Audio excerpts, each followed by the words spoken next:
I didn't realize how hurt they were when I got divorced, right? And you got to understand too, the people who love you, who have looked out for you all of your life, like it is, they are also processing and healing, right? What they might feel in the moment of betrayal from someone else. They might feel disappointed, hurt. They're losing a different things like sister-in-law. yeah. So when somebody else come around, it's like I need You to got to protect. prove I yourself. need to protect, my little brother. I need to protect my son. It's that's an element too that people forget. So even if you're in a mixed race, or the same race, same race relationship after a divorce, that is going to be a part of your family's like process as well, because they're all processing that pain and that hurt. Yeah. Welcome to Couples Unfiltered. I'm Lionel, a retired Marine drill instructor and master sergeant, and a widower learning to navigate life after loss. And I'm Natalie, a retired nurse, also widowed. And now together, we're navigating grief, healing, midlife changes, family dynamics, and everything in between. Join us as we have real, unfiltered conversations about love, loss, and relationships. We'll share stories, talk to others about their journeys, and drop a few cheat codes for making relationships work. Listen, it's raw, it's real, and it's unfiltered. Let's get started. Welcome back. Today, we have a very special episode. If you guys know us and been listening and following, you know that most of our guests are from here in San Diego. Very special to have our guest from Portland, Oregon. They are podcasters of a podcast called Vida Blended. And we listen to them, we follow them, we watch them on Instagram and just observe their life. So it's nice to be able to sit down with them and dive a little deeper into who they are. So along with us, please welcome to Couples Unfiltered, Donnell and Mila. Welcome. Thank you so much for having us. Absolutely. Glad to be here. Well, we say you're podcasters, but you do a lot more than that. Yes. A little bit Yeah. sometimes. And although your podcast is very interesting for us because you guys are a blended couple, but you're also a blended family. But we have an episode where we talk about, even though I have Black culture, heritage, and my father is Black, I was not raised to have the same Black experience as Lionel. So we have a similar kind of experience where this is the first time I've really been with a Black man at this level of a relationship where I'm learning a lot. I'm learning a lot about myself. Get to experience the Black experience. Yes, it's a reflection of how my Blackness is different and how I was raised, and it's just different. I'm finding out a lot about myself.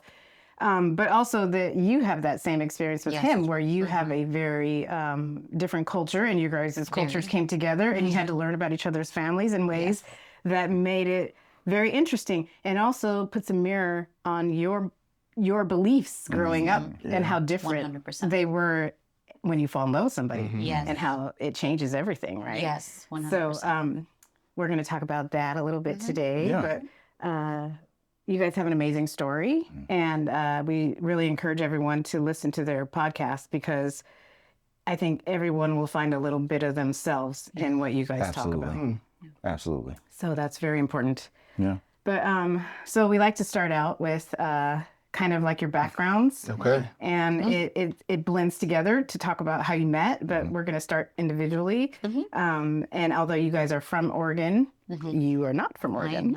Mila, tell us where you're from and how you grew up.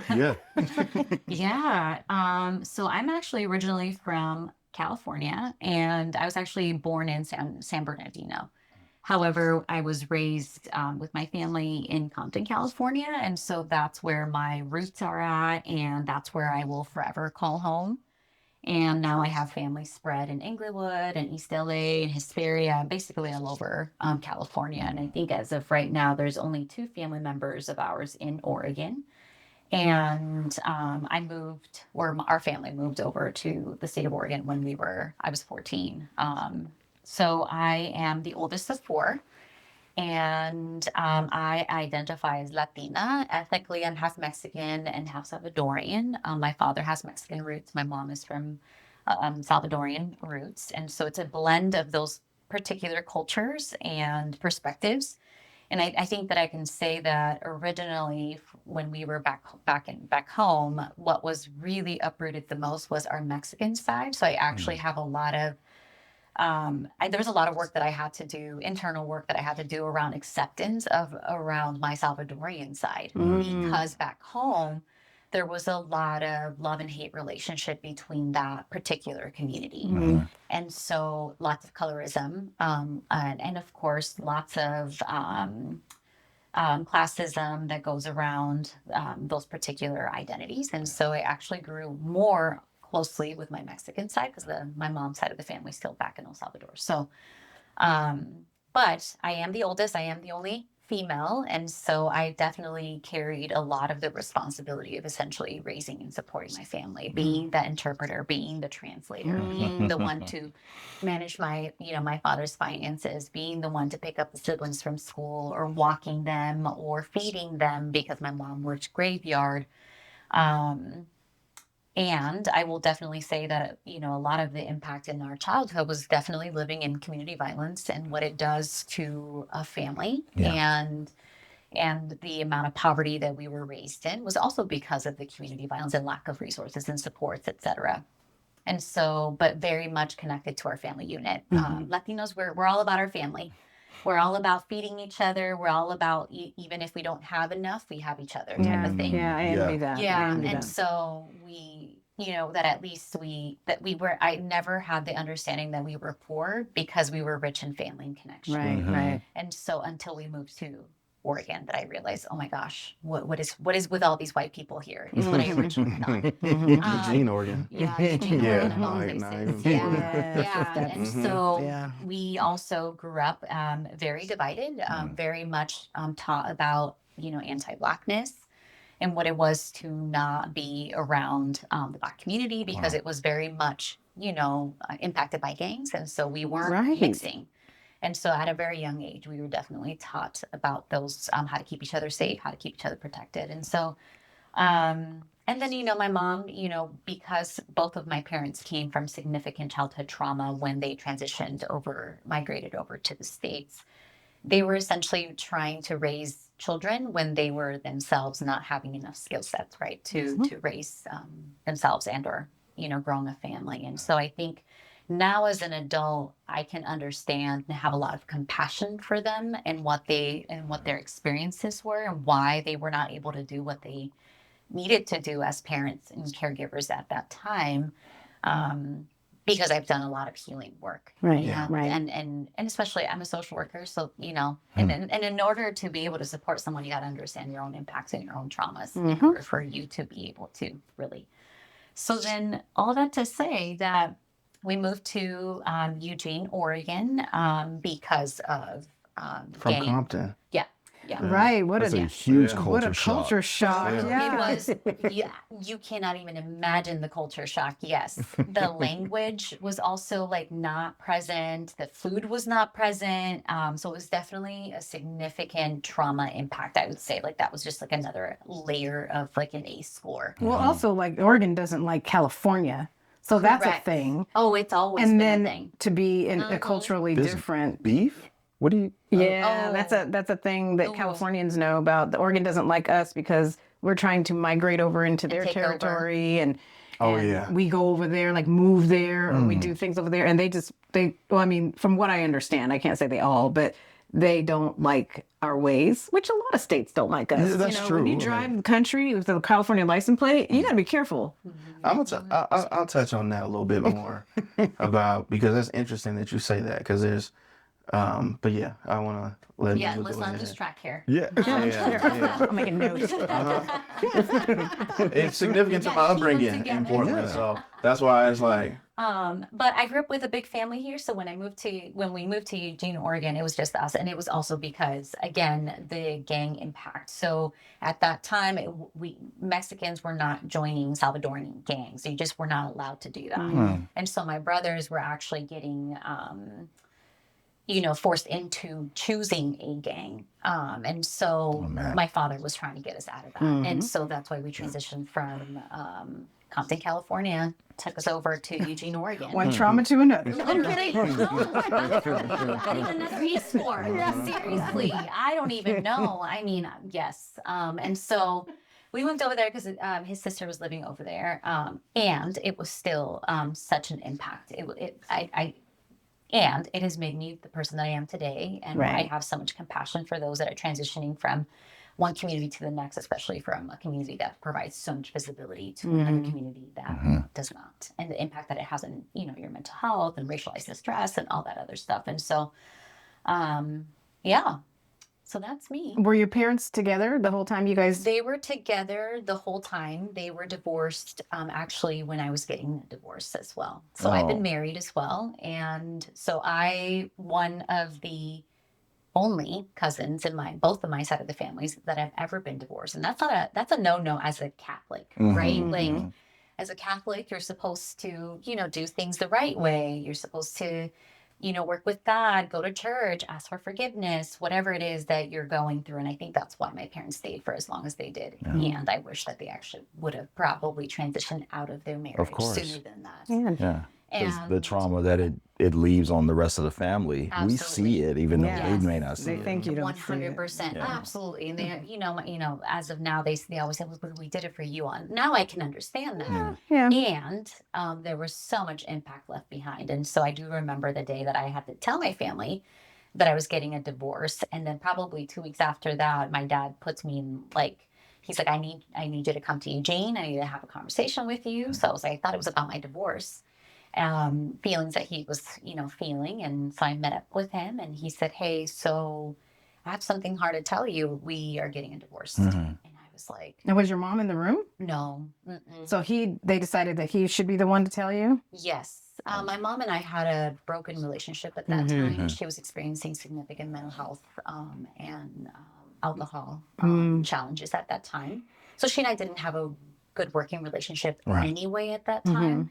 And mostly for boundaries' sake. It's not that I hated my mother or anything like that. It was just more or less I needed to take care of myself. And so he was the one to make that decision to get a divorce. And so that's why he felt the need to communicate that to me. Wow.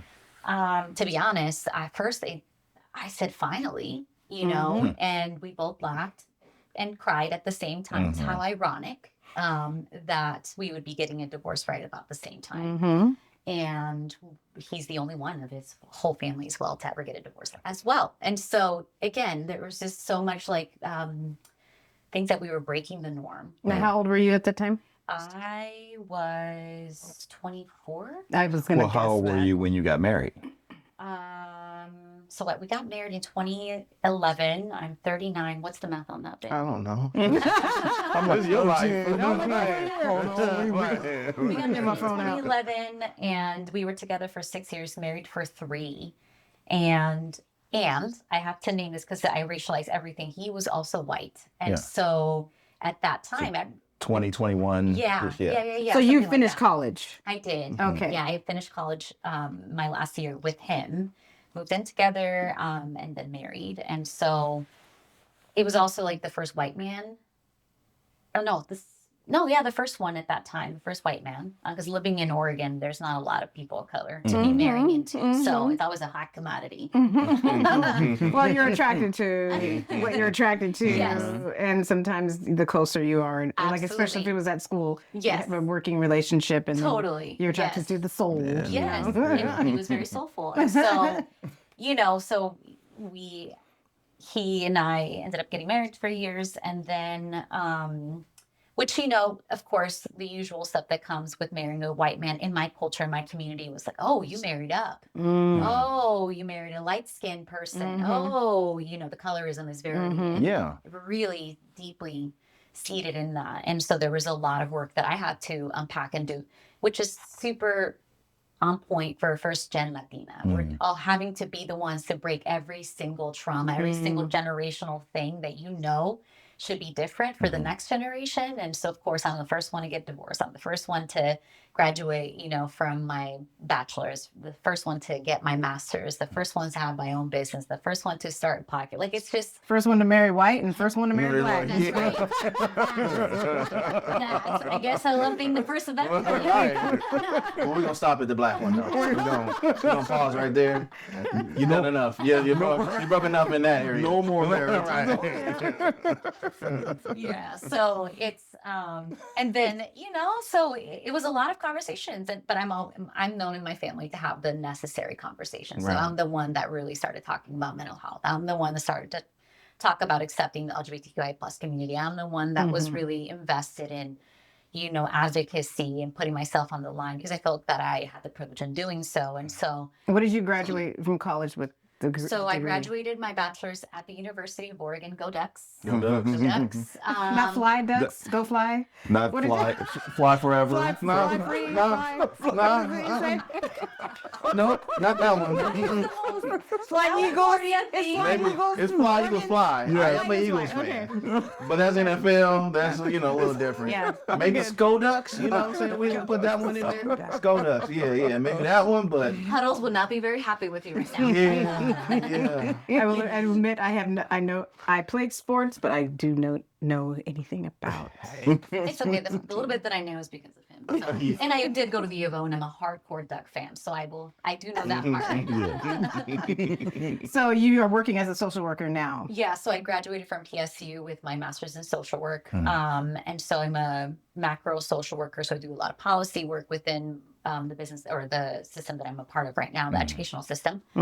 And manage all of our school-based mental health contracts. I'm also the suicide prevention coordinator, so I believe in really addressing the whole health of a young person, Yes. the family. But I'm not one to just do one-on-one work. I need to really invest in systems, which is why I'm a macro social worker. I love changing policies and really making things a little bit more responsive to our communities and those that are super impacted by, let's say, suicide in our community. Yeah.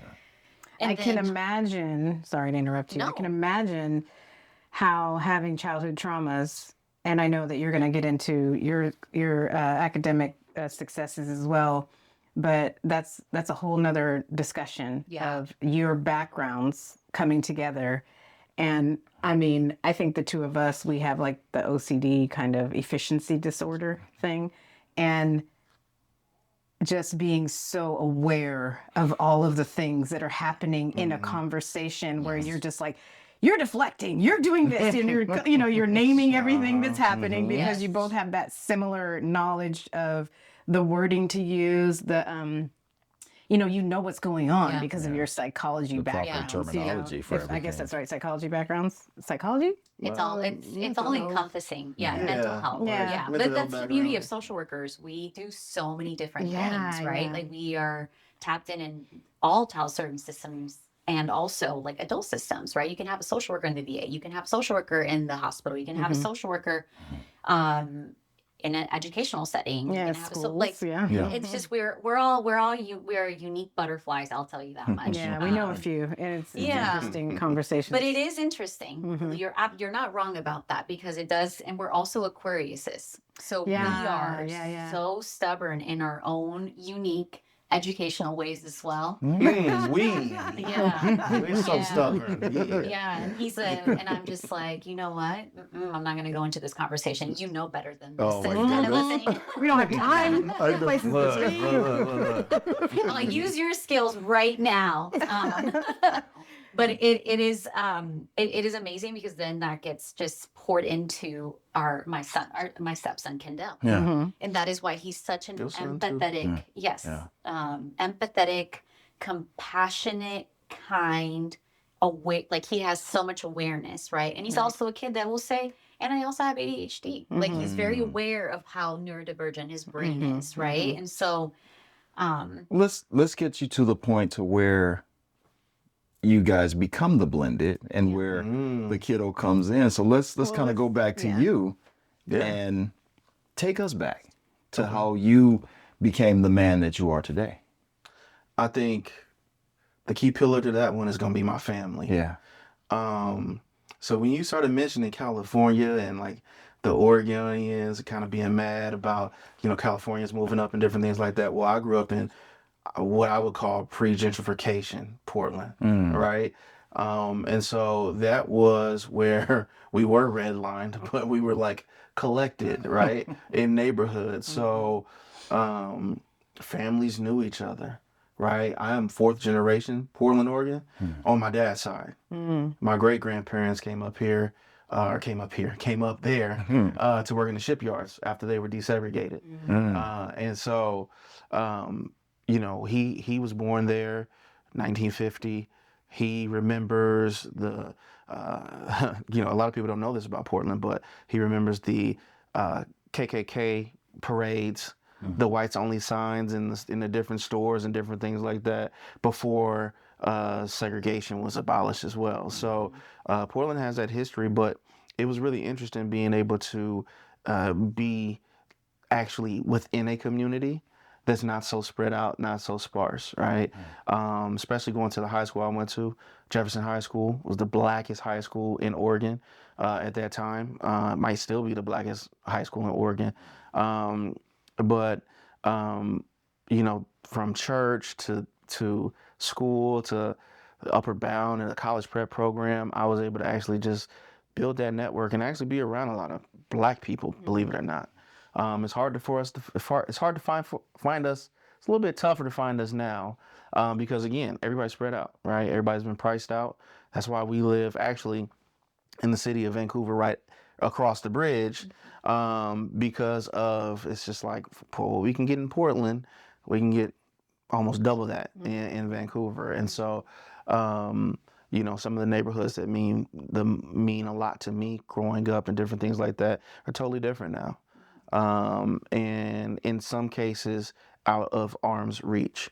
I think we're fortunate. I think it was a conscious decision we made for the type of setting we wanted and different things like that. We could have been over in Portland, but the Portland was not the same. So I am the second youngest of 6 siblings on my dad's side. So I have 4 older sisters and I got 1 younger brother, 14 months younger than me. And so my older sisters, they have different moms. And so my older sister is like 18 years older than me, right?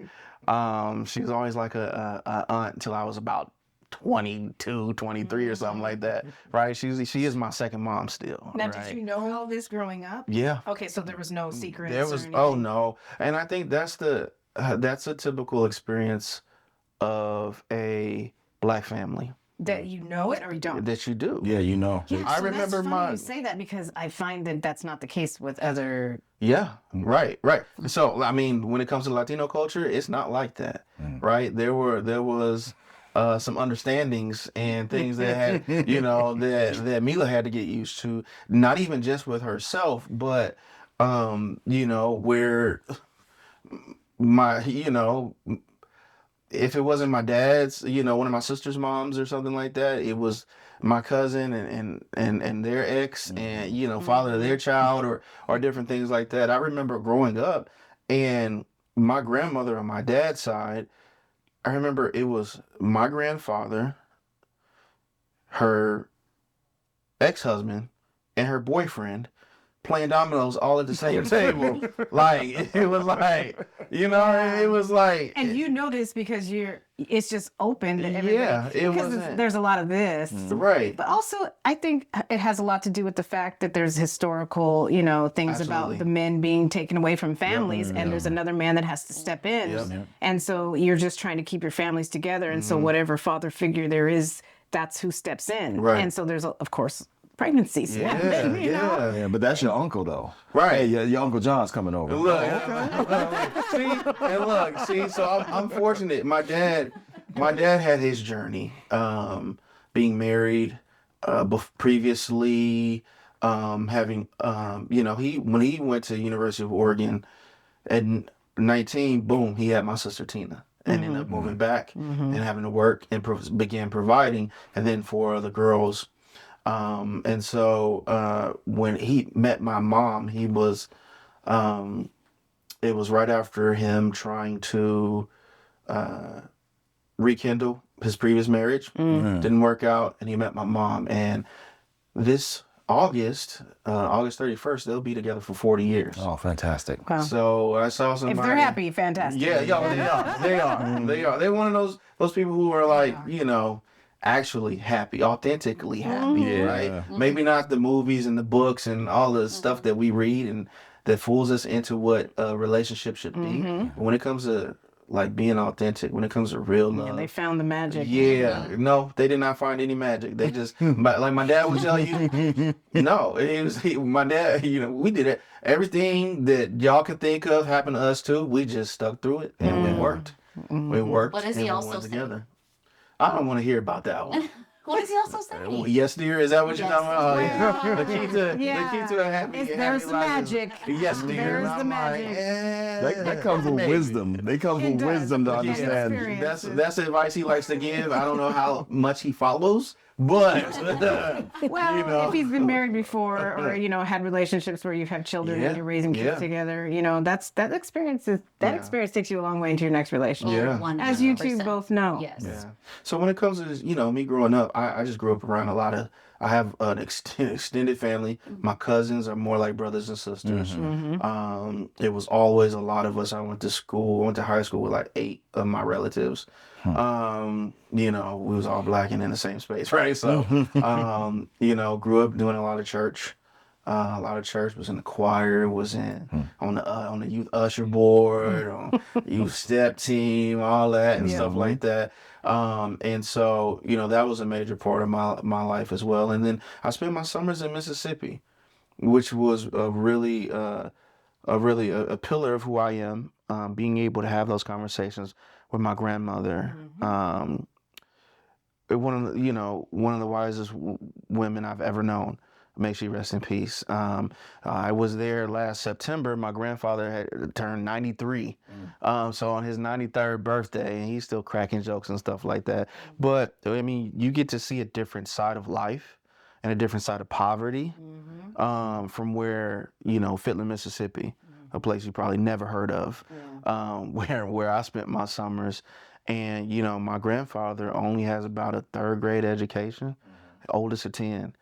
And working in the fields all his life, right? When you start thinking about and learning about, if institutions of sharecropping, where you're renting out stuff and get trapped in the system of debt, I saw that, right? I'm connected to that in a different way. When you still see people working the fields in Mississippi, cotton, soybeans, corn, all those different things. Your uncle get off a tractor real quick because my grandma, picking something up or something like that, and literally out the tractor, walk out the field real quick, hand her something, and then so it's that is a major part of that. All my aunts, my uncles, they are my second mothers. And so I grew up in a village concept. And so I was fortunate enough to not really feel some of the traumas or disadvantages that maybe some of my cousins felt, right? Like we were broke at times, but I lived in one home all my life, right? I didn't know we were broke. We always had food. And then, my cousins who live around the corner, if they here, they eating too. Like everybody, so I never had to experience all that. And those are the things that, my mom had to experience. My dad had to experience, he was raised by his grandparents, him and his brother. And so, his dad wasn't as present in his life. And I remember my dad was taking me to Seattle. We were doing this scholarship thing. He was like, "Oh, I'll drop you up," right? And I remember stopping and just saying, "Dad, thank you." Because he's been ever present in my life. Whatever I'm doing, sports, or whatever, academics, the reason I speak the way I speak right now is because of his expectation, right? Along with those Easter speeches and different things like that at church and praying and different things like that, right? But it was an expectation. It was something he instilled in me. It was something he guided. And it was, I saw the other side of that too, where my sisters didn't have as much access to him as I did living with him all my life. And then, you know, me and his his relationship with my mother being different also impacts, right? So he evolved, so he changed as a father Yeah. in those times growing up. Yeah. So you got grew a wiser. better version of him. yeah. And I think, you know, I saw it on both sides where, you know, my sisters were impacted in different ways. And I saw it where he was impacted in different ways because he wanted to be with his children. He loved all his children. I would hear it all the time, right? Like about even the ones who, you know, are out in the world and we, you know, don't speak. You know, I'm talking about all of the siblings really don't speak to one in particular, right? He's always sticking up for her. He's always calming us down, essentially, right? And so I saw that certain agony. So it was always my goal to just be married one time. Well, I think it's very interesting that you guys are, you know, God chose you two to be together the way he did because the cultural extremes were kind of very much lived in your lives. And so you get to learn from a perspective that's actually kind of the perspective that someone from another culture should learn from. You know, the history and all the things that you witnessed, not necessarily stories that were told in your family, but you witnessed this stuff and you talked to the elders and you have the access to all the people in the village you guys were both similarly brought up in. That's the common thing, but the cultures are so different. So it's almost like, I feel like in this way we live in the world now, you guys are an example of the people that we're breeding to accept cultures differently as they come, you know, and of course, you know, being of mixed race, obviously I'm glad my parents suffered through the 70s and had a biracial, you know, marriage or interracial marriage. But the idea that look how long that takes for people to even adjust to other people's cultures. I mean, I'm 52 almost. So to think that racism and still seeing interracial couples is still shocking to people. 52 years after I was born. And, you know, we were just talking about that. We still have moments like, you know, especially in Portland, again, you know, I think Mila was speaking a little bit to this earlier as far as the limited amount of people that are there, right? So that also means a limited amount of Black folks in general. It also means a limited amount of Black men. And then within that, a limited amount of Black men who are suitable and willing and want to and desiring marriage, right? Exactly. So then you get that whole Black women, do they give you, what is it called? Like sometimes, the guilt? Sometimes that guilt look. You get the stares and stuff like that. But that's something I had to actually go through, you know, myself, right?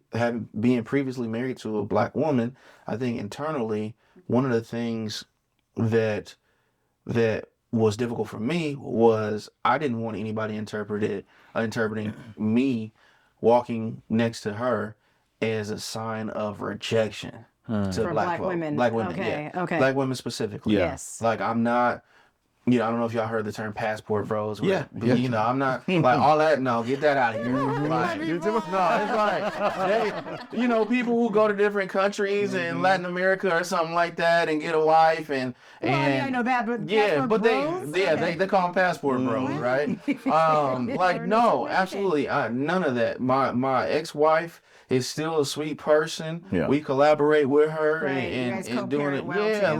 Like she. What episode is that? I'm sorry to interrupt you, but we can't talk about everything, and I'd love to, but I know you guys co-parent with her. It was a co-parent. It was a two-parter. It was a two-part co-parenting episode. It was only a few episodes back, maybe 2 or 3 back, but it was also a two-parter. And it's an episode. It's a 3-parter actually. Oh wow. 1, 2 with you're her, right. And then your son came in. Yep. So like we had a whole, you know, sit down and just discussing the different dynamics and the different things that we learned, all three of us, me, Mila, and my ex-wife, and just figuring those things out. So something as simple as beauty, you know, when it came to my son, when he came to me and said, I know why you like Mila. And I was like, why? He was like, because she got white skin. And I was like, nah, bruh. Like, it ain't about the, yes, she's beautiful. Okay, her skin is beautiful, yes, but your mom is beautiful too, right? You know, like beauty is not even about necessarily what she looks like. It's about how she treats me. Right, right, right. I'm having these conversations at 4 or 5 years old. Now, how old were you when you married? I was You probably the same how age old as me. heck, and I was 24. Yeah, okay. I had my son with my ex-wife at 25. Okay. So you went to college. Were you a first generation? On my mother's side. Okay. My dad, like I said, his older brother, worked really hard. He was a counselor at Portland Community College for 30 years. He Again, went to get his master's. Okay. yeah, so like he kind of paved the way on that side. But when it came to my mom's side, all my cousins, all like my older ones and younger ones, my relatives, some still in Mississippi and different things like that, I was making something like more tangible for them. Yeah. That idea of them going to college and different things like that was kind of foreign. And so Right. I did that for my mom's generation. Everybody, my mom's side, they all graduated high school. My grandparents were really high on that, again, because of the education they didn't get to have, right? And then enter the workforce. But, and Yeah, Bring the money. sure. Or not even because that's what's taught. Mhm. That's what's taught. Yeah. You don't have to go to college. You need to get out there. You need to make money.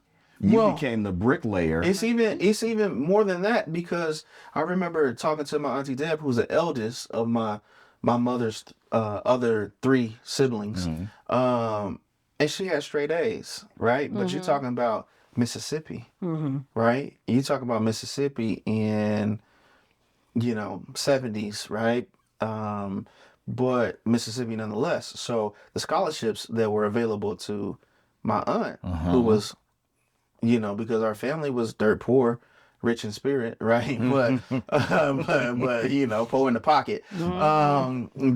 They were those opportunities weren't known to her. Right, Yeah. right. The school counselors were not sending her that way. Yeah. We're not helping her fill out these scholarships. She was expected to kind of go in. So even if you had the wherewithal, the grades, the tools to do it, somehow, some way, it was siphoned away. Yeah. It was just taken away. Yeah. So like so like you said, it was part gotta go to work, get this money.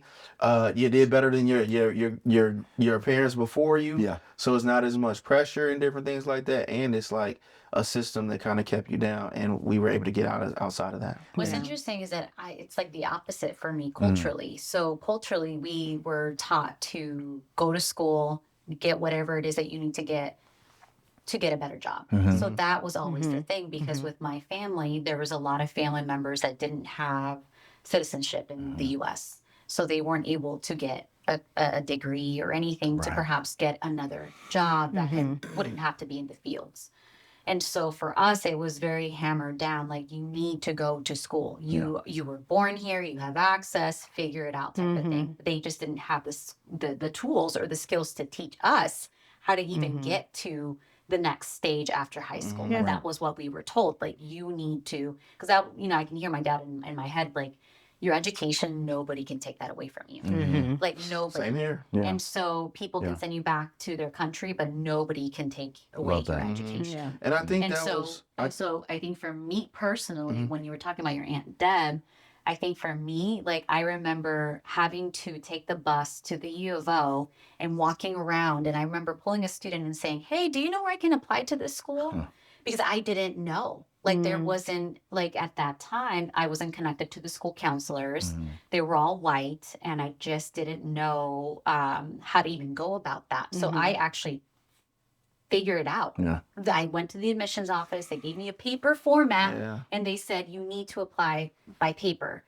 After that, I'm like, I don't even know the half of the information on this application. So then I had to, like, seek a mentor and guidance to figure out how to even apply. Yeah. So at that time, I only applied to 2 schools. Really, I only wanted to go to the U of O, but I applied to the Beavers. But that was the next step that I took, where now I can say, and I'm the oldest female cousin on my dad's side of the family, and now I have set the path for 2 other cousins that are now in a university setting. Yeah. And so what's beautiful about that is that we were once told that we were, like, we were not worthy of those systems, right? Yes. So bring your own chair to the table Yep. instead. So that's what I did. I brought my chair to the table because at that point, who was going to bring me the chair? Exactly. And so I always tell him, we talk about being a little bit generations, like my family being a little bit generation behind, because my generation started with me. And so what's beautiful about his family is that his generation started with his uncle Kenny, who went and got his master's, who saw the possibility in him. And then once you are able to see that even with at least one person, it literally breaks so much generational Yes, it does. curses. It does. Because the possibility, Yes. it's the idea Yes. of what is possible. Most people, and I grew up in Youngstown, Ohio, and Youngstown is like a whole different world. And until you can see outside that dome, Yep. you don't know what's out there. Exactly. Yeah. And you, like I said bricklayers. Yeah. You guys have laid a brick. Every accomplishment that you have made or have had, you laid a brick on this road for somebody else to travel upon. Absolutely. And that is amazing. Absolutely. Yeah, and we have to leave room for the grace that it takes a really long time for change to be made, because you have to live almost an entire lifetime and other people witness that. Yeah, without a For doubt. them to see that it's possible. Yeah. And we were just talking this morning about it's been 160 years since this year. the ending of enslaved people in this country. And to think 160 years is almost as close as a long amount of time that they were actually enslaved, and that we still have so far to go. You know, this country's so young. And then all of the things we have to do to live in this country, like the standards of education and what's available to us, and getting past all of those implicit biases that you felt while you were living in your, high school years, feeling like that wasn't for you because it was labeled like it wasn't for you, even though I'm sure nobody ever said that's not for you. It's just those implicit biases said that, oh, they probably aren't interested in this. Correct. Yes. They wouldn't want this. They want to work, or they want to, do their own cultural thing. Exactly. Yes. Whatever, 100%. it was that people said. Yeah, So, because I mean that's the thought still to this day. That okay, because you are this race, this is what you will want to do. yeah, Right, yeah. right. And we all do that with all cultures. Even if we don't say it out loud, we all have these things in our head that we are judging, saying, oh, well, you appear to fit in this box. So I'm just going to assume that. But even though, We've been if you're trained. intelligent, you will go ask and you will, be curious. But the first thought is always that, oh, this appears to be as though you don't want to do this. You want to stay here. You want to do that. He's a career coach at a high school. And that's his job, is to help kids find what their next is. It's called Project Next, and to know that, like, there's a lot of kids that are for the first time hearing that they can go to college. That you are Because their it's family has possible raised for them you. to believe that it's not for them. That's not what we do. Right. We work in the shop that we have, and we've built so, took so much time and effort and sweat and blood and tears to create this company that we have. And this is what we do here. You can't do something else. You got to do this. This is what the family does. Exactly. Yeah, it's like And the I movie hear that. Element. I don't know if you've both seen that movie. It's very reflective of that. It's a cartoon. It's a Pixar film, but it's an incredible film that talks about What's it just that. Element. Okay. Oh, I don't think that. It is No. That's the one with the water a and true the fire? depiction of what you're saying. Yeah, the one that I was just watching. Oh, earlier. yes. I see clips. I've never watched that movie. Just that, it's literally the picture of, like, a parent working so hard to build something, and then they want to pass it along to their daughter, but their daughter is so incredibly talented and with art, and that's what she wants to do, not to be at the shop. Right. And so it was like this huge reflective moment. There's a new Netflix show. She hasn't seen it yet. I'm convincing her to watch it. It's called Forever. Yes. Oh, we started Now, watching it with Kendall. I don't want to spoil it, but everybody died in the end. It was crazy. I'm just joking. I'm joking. I'm joking. That made me want to watch it more. I'm joking. We watched a part of the first We're episode close together. Yeah, we watched a couple episodes. And it was just like, I don't know, as kids. Young kids, like, I've been there, done that. I But watched see, that. what got me in was the multitude of directors, the storyline itself, and what was being formed. Yeah. And everything that we're talking about right now is in that show. So we're plugging the show now. I don't mean Netflix, it. I don't. we can use, some Netflix. sponsors. This could be you. Well, I mean, But you're not wrong about that because we used that first episode. We started watching with Kendall. He's 14. And we used that first episode to actually have a true conversation about what it is to date a white girl and or what it is to date a black girl. And like we impact so much about being forced to use drugs and alcohol. Videos and sharing videos. See, maybe that's why I don't want to watch it, because we have to start watching it with Jax. I mean, he needs to watch it. we need to watch it They're- right they're- now. they have Are a you ready mental for those health background. conversations? Yes, I recommend it. We are. Yes. Our son is very literal with everything. Yes. So when he has a question, he will ask us. Good, okay. And, so there's no like emotion to it. It's like, Yeah. so when this happens, what does this mean? Yeah. So we'll Totally. talk. So yeah, but I think it is time because he's 14, like your son. And gosh, I feel like we have so much to get to, and we're not going to get to it. But I know. so you had a child with your wife. Yes, with my ex-wife. Yes. Okay, and then and now you guys are all co-parenting together. He's 14 now, and so what we think is such a great kind of dynamic between the two of you is you guys have an amazing story. Like I said before, you guys have to listen to the podcast to hear all of the things that have happened to them and that are happening, but. The cultural differences are not the average, I think, way that people deal, right? It's like you have this whole concern about, well, maybe not concern, but Awareness? you had to introduce him to your family. You were concerned about her having to introduce you to her family. Yeah. You maybe didn't have so much concerns about her introducing him to your family, but you were worried about how she would feel about your family. I think it's about the same though. Yeah, The caste system still exists. I was not worried about me as much. Yeah.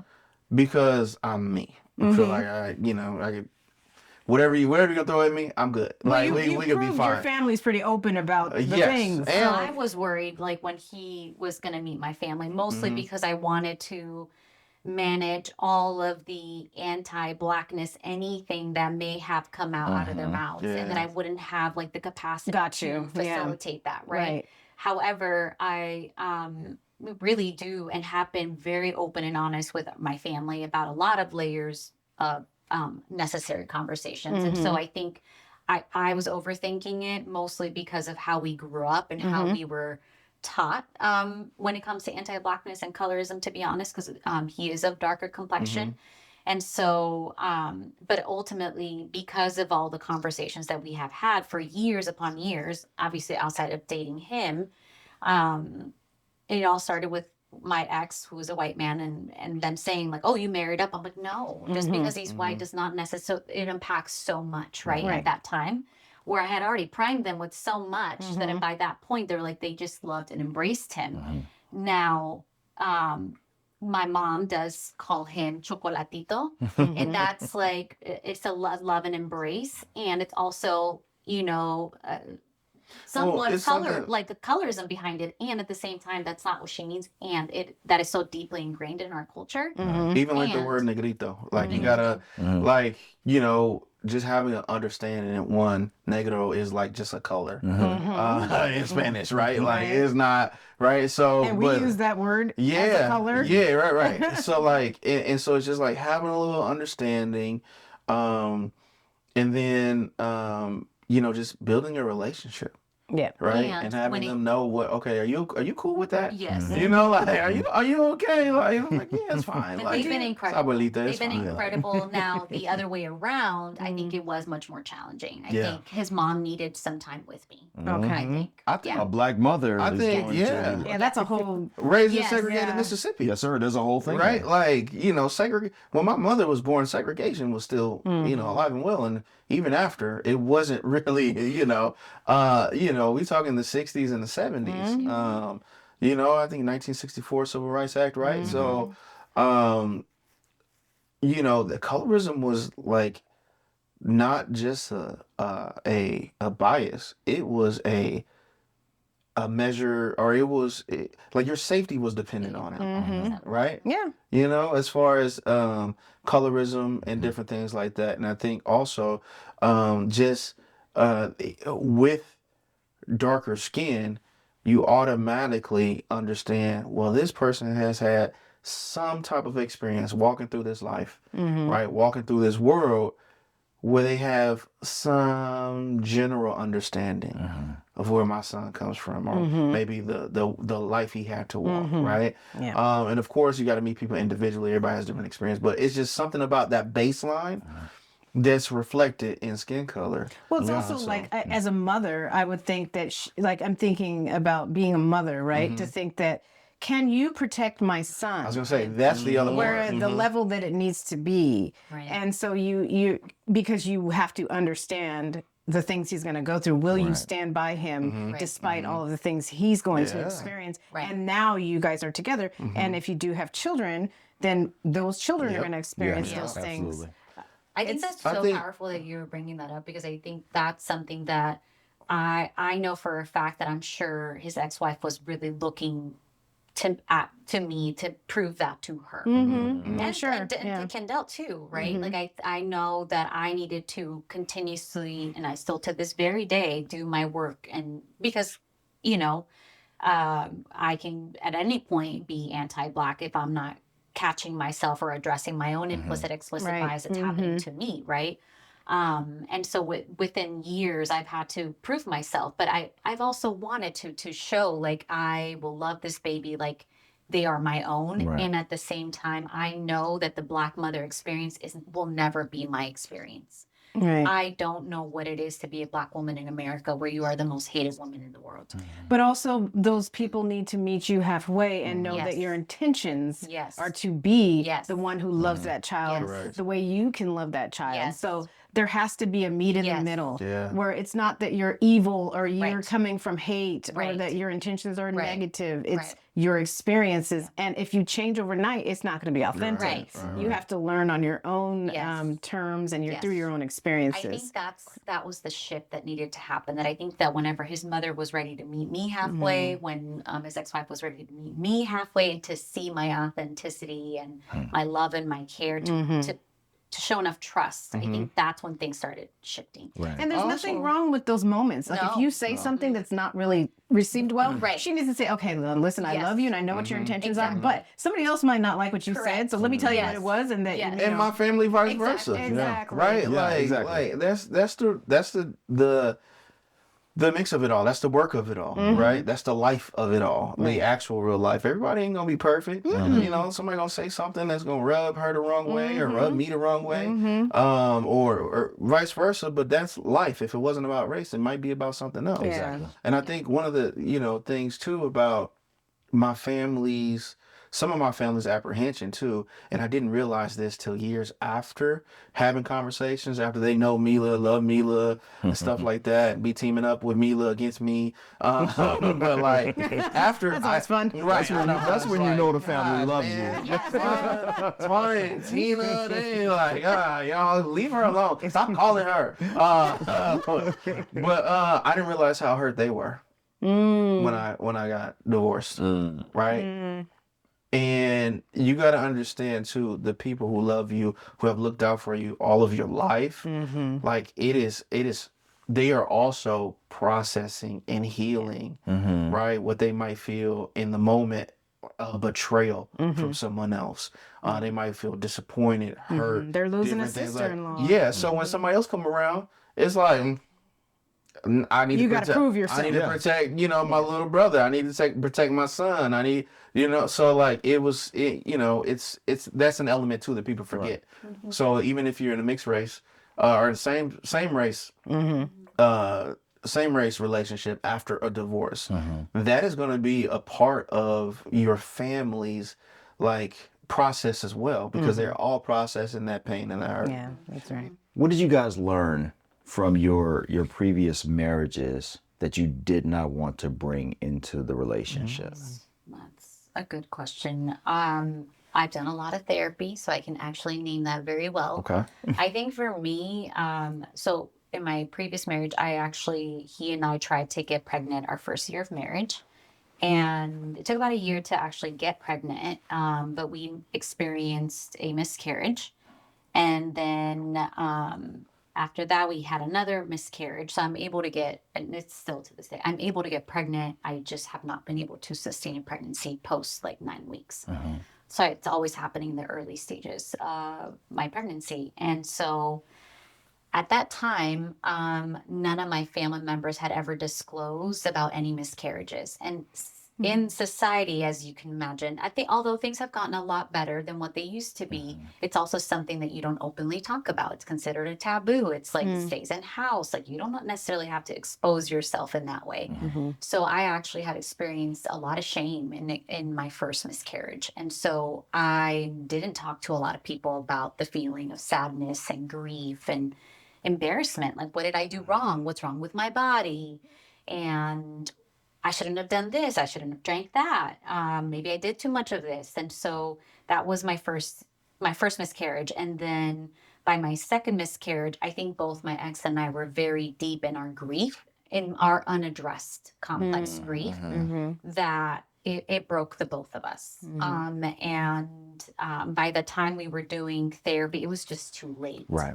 And, you know, he was ready to transition out of the marriage. And I think for me personally, the biggest lesson learned was not actually taking a moment to experience the grief that I was feeling and being unapologetic about it and being able to say, I cannot go to that baby shower, and being able to say, I cannot be around babies right now, being able to say, like, I actually have to go to therapy. I actually I can't cancel that appointment.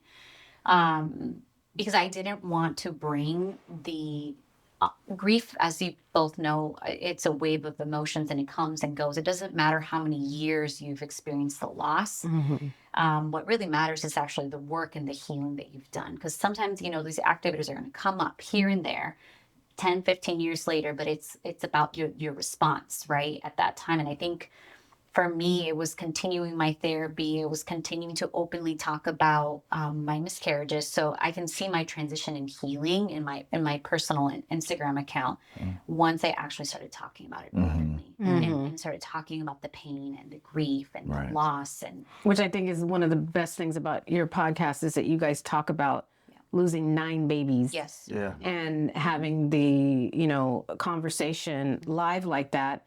For other people who are going through this similar thing. Exactly. And I mean, that number is so astronomical to me to think that someone hasn't even been pregnant that many times.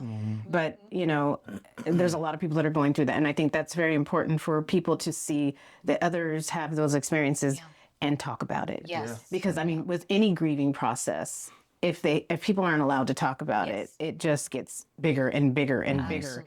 And the more you speak, the more it is easier to talk about, you know, because you're reflecting and you're healing. And you guys do that together very well. You know, now maybe a little bit, but you know, But as a we man, learned. Yeah. as a man on the man side, right? We're not supposed to talk about these things, Yeah. right? And I think it's a little bit more complex than that too, Culturally, because it's culturally, yeah, exactly. culturally, right? But I think being the male partner in this situation, there's an understanding that you're not going through this physically, right. right? And that is an additional element that your partner carries. And so you want to be there for them, right? But what I found myself doing, though, is like neglecting And dismissing your grief. and dismissing my grief, which then impacted me and just impacted my ability to support her. Right. And it's something that is a societal thing. You know, I don't think we really check up on the men in these things very much, And right? men don't necessarily. We don't even know how to, when we go golfing. I go golf with my homies. My wife asked me, "Oh, did you ask about such and such?" Yeah, we talked about it. Oh, what was it like? I don't know. We talked about it and then we just kept going. Like, you know, like it's not necessarily the deepest conversations, right?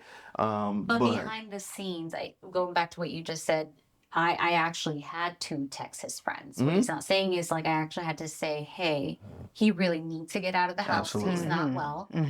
He may or may not want to talk about it, but he needs to get out of the house. Like, he needs to be connecting with you all. And they're so unapologetically loving as men. Yeah. Right. They're like, And- oh, yeah. Absolutely. You know, they're Literally. just not thinking like that. No, If they're he like, needs something, yeah. he's going to ask. Yeah. You know? Yes. And it's something I recognize too, being like working with people, whether that be in my capacity as a therapist or previously as a school counselor in life, like men, like a lot of people don't have what I had. As far as my friends, my male friends, just surrounding themselves. Just, hey, come on, man, let's get out the house. Like, oh, let's go to the golf range. Let's go get a beer. Blah blah blah. Let's go write. Me and my friend meet up and we write. And so like that is just such a beautiful thing. And so I mean, if people can recognize, like, if you are a male and you have a friend, check on your friend. You could be that person, or if you're listening, like, you could recognize that you may need that support from your male friends as well. And you may just have to ask. You might have to ask, because we don't be knowing. And exactly. we're trained not to be this person. Yeah, your emotions We're trained stay not on to have the emotion. inside. Yeah. Or you don't have them at all. You just pretend like you don't even have them on the inside, right? Which was really important for me, because I learned the hard way the first time that I did not want to repeat that cycle again. And so I'm actually very much that way with Kendall too, where, he has, every time we've had miscarriages, it's been a learning curve as far as like, how do we bring this up to a child? What do we say? How do they understand what's actually going on? Yeah, what's too much information? What's not enough Yeah. information? Yeah. So we've had to learn, in waves. And I think obviously as he's gotten older, the last time we had a miscarriage, or the last time we were pregnant, he had mentioned which he knew we were trying to get pregnant, because obviously he sees all the injections because we also have done IVF and have experienced miscarriages through IVF. That he became very curious. So he said, well, what's going on here? And I'm like, well, we're doing IVF treatment. Here's what it's for. There was a moment that I think he was even in the room when he was doing injections at one point, because he wanted to be there for moral support. Of course. And so I remember telling him, and I'm like, hey, remember, this is a journey and we don't know where it's going to land. Either something great and positive and amazing, or it might end up, in a miscarriage. How would you like us to come back to you about this and share this information with you? And this last time he said, please don't keep me in the dark. Just talk to me. Just let me know.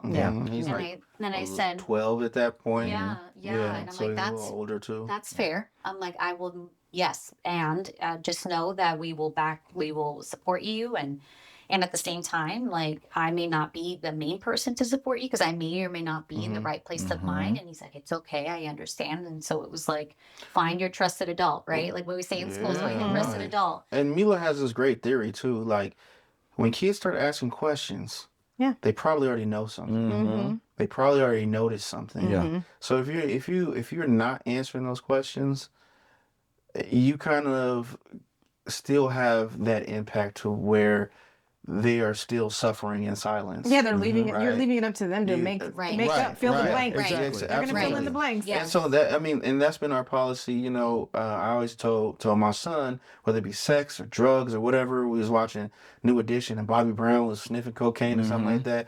I always said, if you hear something from your friends, come to me. I promise you, I'm gonna tell you the truth. Yeah, and I think because I that don't want should you be the to. way everyone talks to their should be. kids. Yeah. We should be the everything. Yeah. For As much as women, possible. women and mothers and their daughters. Yeah. But and I can't speak to that, but I can speak to men.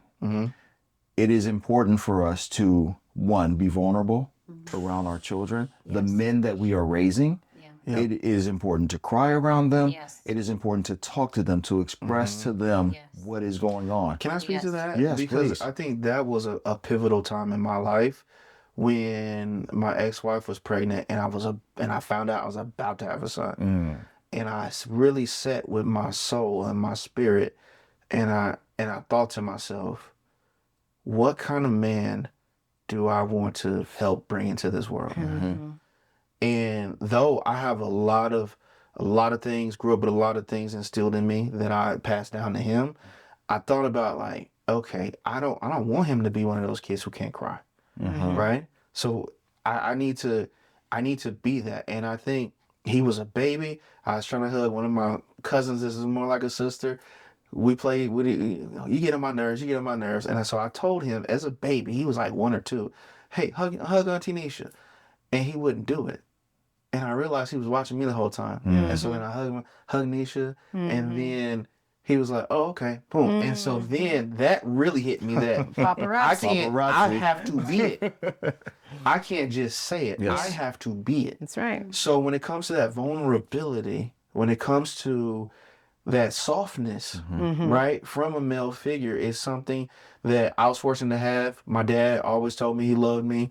You know, we always hugged and stuff like that. And so I was fortunate to have continue to pass that down. Yeah. But when it comes to me dealing with like what I'm dealing with emotionally, I never heard any other man really talk about what they're going through emotionally in detail. Because that's how we're taught to be. It's conscious parenting, but it's also finding a way to go back to your younger self and Absolutely. taking care of that young man who wasn't able to show those emotions. And that's through therapy, healing through therapy or through communicative relationships. Therapy for me, relationships, lessons learned from previous, marriages and stuff like that. And not wanting to repeat those things with your children. Well, I have to say that, unfortunately we're running out of time, but I hope you guys update us with all of the things. And I know, your goal is to get pregnant. And I'm so sorry that you guys had to experience the losses that you have. That's on a level I would never understand. Child loss is something that only people who have gone through it can understand. Yeah. And the desire to want to have children and struggle. But I believe that, I think we all believe that, it's God's timing for everything. And whatever it is that is your path is the best for you. As we don't always see it that way when it's happening. But I think you guys together are good parents, regardless of the dynamic on how that happens. And I'm sure you'll be even better grandparents one day. Yeah, I know, huh? But please keep us updated. If you guys want to keep following them, they are on Instagram, YouTube. We're on Apple Music or Apple Podcasts. We're on Spotify. La Vida Blended. Check us out. Please check them out. Please do. Great stories, and hopefully you guys do some more episodes. Yeah, coming soon. You want to take us out, babe? Yeah. So, I'll say this. So, like the butterfly on Mila's arm, we hope to continue to evolve and watch them continue to evolve. These stories and the reasons why we're doing podcasts is because we're creating community. We're discussing things that may only be discussed behind closed doors, and we want to share that with everyone and to allow all of us to continue to grow and continue to stay in love, whether that be with your lovely spouse or with the community that you're surrounded by. So thank you for joining us. Continue to listen.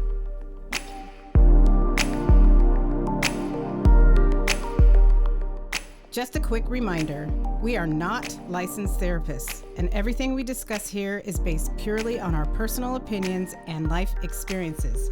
If you enjoyed this episode, please share it with a friend, and don't forget to subscribe so you'll never miss a future conversation.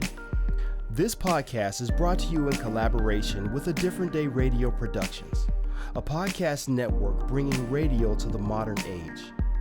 It's recorded at the Film Hub in Vista, California, a creative, collaborative co-working environment. Thank you so much for tuning in.